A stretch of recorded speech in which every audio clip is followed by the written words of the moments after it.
All right, we're back to the What's Worse Than series. And today, what's worse than American history? The answer is part of American history. That is one of the most tragic things I see happening in our society in this country today. You know, Winston Churchill made famous the quote, said it in 1948, "Those who fail to learn from history are condemned to repeat it."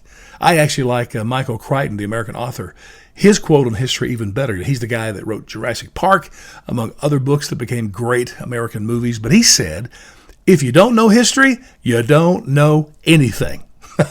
Man, that is on point for me.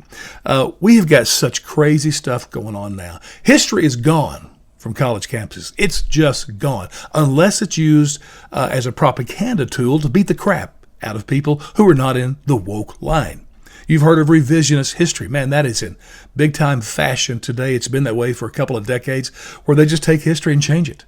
You make it fit whatever cultural thing is they believe is most important. We got the monuments coming down all over the place. And let me say this about Confederate statues or monuments or symbols of whatever.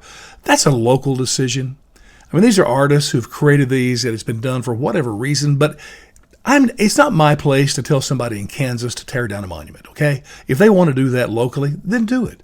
But just randomly ripping these things apart like they are is tragic and wrong. We want to know all of history, the bad, the good, and the ugly. If it happened, we need to learn about it. We got the 1619 Project. You know, that's from the New York Times, where it's this whole piece that, it's consumed our politics lately, where they say that American history began when the first slaves arrived in Virginia in 1619. And that's where American history starts. Well, no, it's not. That's where African American history starts, okay? It's a part of history, which is much worse than taking the full weight, the sum total, all of history.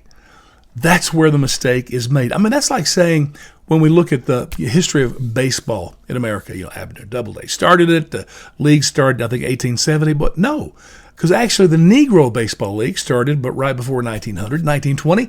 It had a full league World Series that started. And, we think of the 1927 Yankees as the greatest team ever. Well, no, it was the Chicago American Giants, because that was, they owned the Negro Baseball League for, pretty much the 1920s.